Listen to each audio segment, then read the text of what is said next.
Você tem medo do escuro?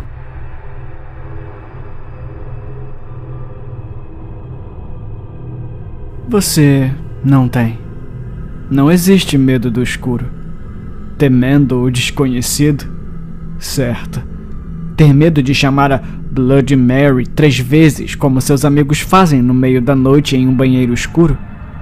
Vai em frente, porra. Mas nunca desonre o meu nome, dizendo que você tá com medo de mim. Porque eu te protegi todos esses anos. Quando você tinha 5 anos, chorando pra mamãe e pro papai sobre o monstro embaixo da cama que você não conseguia ver porque estava muito escuro, você ordenou que eles olhassem e vissem se eles podiam ver. Eles não podiam. Estava muito escuro. Para sua sorte, o monstro não podia olhar para você também. Ou todas as vezes que você estava no chuveiro, pensando que havia alguém logo atrás de você. Você tinha tanta certeza disso? Você tentou olhar através da sua visão periférica, mas tudo o que podia ver era a escuridão, sempre consumidora. Eu te cobri como uma capa de invisibilidade, como uma mãe que protege seus filhos. Resposta curta? Não. Você não tem medo do escuro. Tem medo do que se esconde atrás de mim. Então, quando você tiver medo de alguma coisa e fechar os olhos, quando a escuridão o receber em sua própria ignorância, ouça o meu conselho. Não os abra novamente.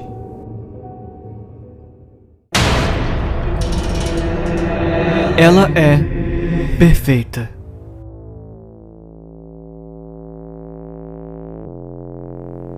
As primeiras coisas que notei foram as orelhas dela. Elas eram destacadas de sua mandíbula. Lembro-me de ler no ensino médio que essa era uma diferença genética entre os primatas. Estendi a mão para tocar minhas próprias orelhas, separadas. Somos tão parecidos, brinquei comigo mesmo. Então eu notei os olhos dela. Eles eram verdes, mas não o tipo de verde que se destaca, mas sutil, como musgo em uma floresta. Eles eram largos e um pouco nublados, como se ela realmente tivesse visto algumas coisas terríveis em sua vida. Eu não notei suas mãos. Elas eram delicadas e pequenas, mas as unhas não estavam bem cuidadas e as pontas dos dedos eram calejadas. Gostaria de saber se ela tocava violão, ou talvez um ukulele, mas ela não era como as outras garotas, eu poderia dizer. Eu sorri. Quanto mais eu olhava, mais eu a admirava. Eu senti como se a conhecesse apenas com um olhar. A última coisa que notei foi um buraco na cabeça dela. Era um detalhe tão pequeno que eu mal percebi. Seus cabelos ruivos cobriam a maior parte de qualquer forma. Ela era profunda. Tinha sentido coisas que eu nem conseguia entender. Eu li o obituário dela. Mulher, 24 anos. Ferida de tiro auto-infligida. Sem identificação. Eu ri. Forte, independente e solteira. Meu tipo de mulher. Deslizei facilmente seu corpo coberto em seu lugar no armário. Antes de fechar a porta, dei uma piscada final. A gente se vê em breve.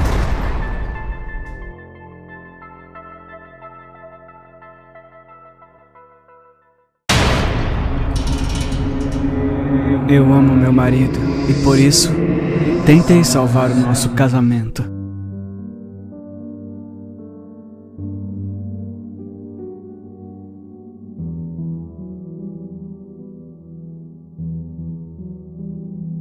As ruas brilhavam silenciosamente do lado de fora da minha janela. Fiquei feliz por a chuva ter parado. O céu sombrio não fez nada para aliviar a sensação doentia de ansiedade no meu estômago. Eu tracei os restos de gotas no peitoril esforçando-me para ouvir o barulho das rodas no cascalho, o que me diria que meu marido finalmente estava em casa. Mas ainda não eram 7. As palavras duras do telefonema de ontem ainda irritavam meus ouvidos. Mas eu tô te dizendo, o meu voo tá atrasado. Puta que pariu, eu não sinto nem vontade de voltar pra casa. Senti um calafrio percorrer a minha espinha quando ele expressou meus piores medos. E mesmo que eu tivesse consultado o status de seu voo online e ele tivesse pousado 1 hora atrás, eu sabia que era apenas uma questão de tempo. Eu não sou uma esposa paranoica. Eu não teria entrado no e-mail dele e anotado seu itinerário em detalhes se tivesse sido um caso passageiro. Amo meu marido mais do que qualquer coisa no mundo e estava disposta a engolir algumas noites e o novo cheiro de baunilha em sua camisa. Mas as noites se estendiam por dias e semanas e viagens de trabalho que nunca haviam estado lá antes. No começo, eu era realmente muito boa com isso. Eu cozinhei suas refeições favoritas, organizei passeios e desfilei em lingeries que ele costumava enlouquecer, mesmo meses atrás. Mas então ele se afastou cada vez mais, e eu passava todas as noites mordendo meu punho, tentando não deixar meus soluços se transformarem em um choro alto, enquanto eu estava sozinha em nossa cama grande e bonita. Mas amo meu marido mais do que qualquer coisa no mundo, e ele pertence a mim. Eu não permitiria que fosse de outra maneira. Quando nos conhecemos na faculdade, ele estava com outra garota, uma idiota fútil que não merecia. Não demorou muito tempo para eu cuidar disso. Quando ele disse à mãe que queria se casar comigo, ela se opôs com veemência. No dia do nosso casamento, derramei lágrimas e garanti a ele que a vadia maldosa estava sorrindo para nós do céu. Estava na hora de ter o meu marido de volta. Um estrondo me assustou do meu devaneio irritado. Mordi o lábio quando a chave girou na fechadura e ele entrou na casa, parecendo ter voltado de uma festa em vez de cansadas 10 horas no aeroporto. Eu o cumprimentei com o meu sorriso brilhante habitual e fiz o meu melhor para não vacilar quando o cheiro de baunilha atingiu minhas narinas quando ele passou por mim até o quarto. Pensei em terminar de lavar a louça na cozinha. Isso me distrairia. Ele entrou lá 5 minutos depois, enquanto eu estava limpando minha faca enorme, como eu sabia que ele faria. Ele notou o silêncio na casa. Cadê o Léo? O nosso Golden Retriever, o presente de casamento do meu marido, do pai dele. Léo e eu nos toleramos por ele, mas eu odiava o quanto ele amava aquele cachorro. Eu nunca fui boa em compartilhar. Como foi o seu voo? Ele parecia irritado, como eu sabia que ele ficaria. O meu marido é previsível, assim como as pessoas que estão casadas há 10 anos. Mas eu adorava o quão bem eu o conhecia e podia peneirar os pensamentos zumbidos em seu cérebro. Bem, eu perguntei onde é que tá o Léo. Era tudo o que ele conseguia pensar, depois de ficar fora por 10 dias. Fiquei feliz que ele se foi, para que meu marido finalmente pudesse se concentrar em mim, em nós. Ele se foi, e você precisa parar de vê-lo, ou vai ter o mesmo destino. Eu quase podia ouvir seu coração girar naquele peito musculoso dele. O que você fez? Eu sorri. A faca na minha mão brilhou quando a luz caiu nela. Isso me agradou tanto. Eu me orgulho de uma cozinha limpa. Há um pedaço de terra nova no jardim. Lembre-se de não pisar na grama recente. O cabo da faca não estava suficientemente limpo. Eu sabia que isso me preocuparia, então comecei a trabalhar nisso a seguir. Meu marido olhou para mim como se estivesse vendo uma nova mulher. Mas ele não estava. É claro que ele sabia, no fundo, que eu o amo mais do que qualquer coisa no mundo e faria qualquer coisa por nós. O que você quer que eu faça? Ele sussurrou. Notei suas juntas brancas agarrando a borda da mesa e fui e coloquei minha mão sobre elas. Tentei não me sentir magoada quando ele recuou do meu toque. Sei que foi difícil para ele, mas também sei que agora ele entende o quão importante nosso casamento é para mim. Ele não vai me deixar de novo. Então, eu disse a ele o que fazer e ri quando ele a ligou e disse que nunca a amou. Seus gritos eram música para os meus ouvidos e eu quase esqueci minha vigília solitária nos últimos meses. Quase. Você me ama? Sim.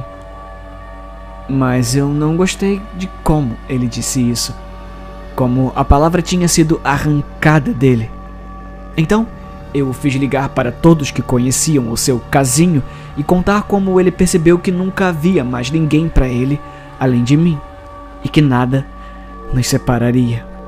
Então, eu servi seu whisky favorito e quando ele ficou incoerente com a dor daquele cachorro de merda, eu o atraí para mim e sorri quando o desejo familiar fechou todo o resto para nós dois.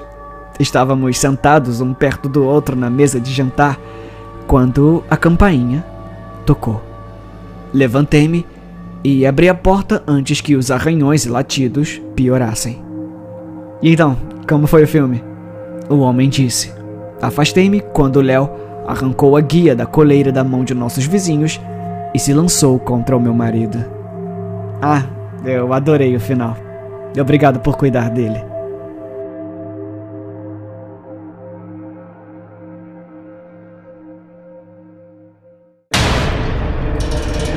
Essa é a minha confissão. Eu sempre tive uma obsessão estranha com o corpo humano. Bem, mais especificamente, o sistema nervoso. Como esses pequenos mecanismos nos dizem exatamente o que fazer e quando fazer. Eu podia assistir alguém por horas enquanto eles trabalhavam em um projeto doméstico ou em um passeio no parque. Isso acabou me levando a stalkear as pessoas. Se ela soubesse que a única razão pela qual eu a segui para casa naquela noite foi por causa da maneira como ela se movia. Eu nunca tinha visto ou experienciado pés assim, cheios de padrão e sistemáticos. Isso me intrigou. Eu a observei remexer tão rapidamente pelas chaves. Era óbvio que ela suspeitava de mim. Ela demonstrou isso nos minutos anteriores. Ela trancou a porta atrás dela quando entrou. Eu assisti das árvores que alinhavam seu quintal enquanto as luzes piscavam, iluminando sua trilha para o quarto do segundo andar. O ar estava ficando mais frio e as estrelas começavam a brilhar ao máximo quando a luz do quarto finalmente desapareceu na escuridão. Eu me movi tão delicadamente em direção à sua porta traseira destrancada.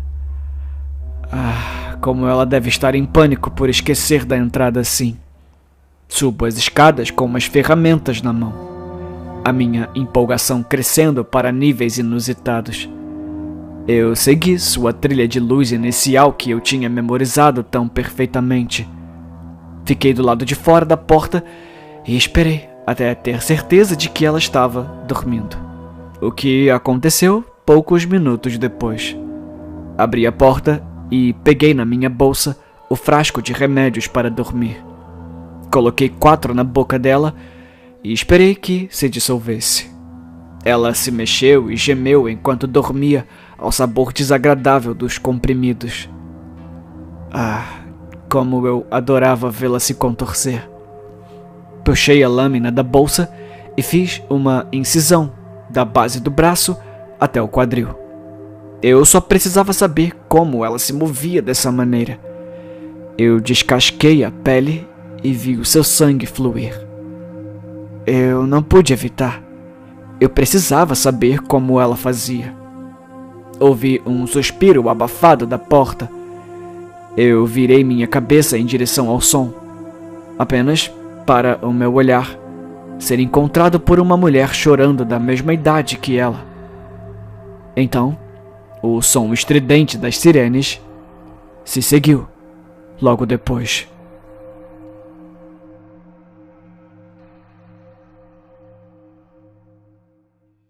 Oi, eu sou o Felipe e esses nomezinhos que você tá vendo passar aqui na tela são as pessoas que financiam esse canal. É a elas que você tem que agradecer. Se esse jovem escritor fez algum vídeo que foi importante pra você de alguma forma, considere verificar o link na descrição da nossa campanha de financiamento coletivo. A meta é conseguir apoio para me dedicar integralmente ao canal. Apoiando a partir de R$7, você tem acesso a todos aqueles vídeos que eu tive que tirar do ar e também a um servidor do Discord que serve de bunker aqui do canal. É lá onde a gente tá sempre trocando uma ideia e compartilhando experiências. Ah, e eu pretendo fazer uns vídeos mais pesados lá também, que o YouTube jamais me deixaria colocar aqui. Se as coisas estão difíceis por aí ou se não tem interesse em fazer parte disso, tudo bem também. O seu like e o seu compartilhamento também são uma boa moeda de troca e ajudam muito. Lembrando que minhas redes sociais e meus livros também estão na descrição. Confere lá.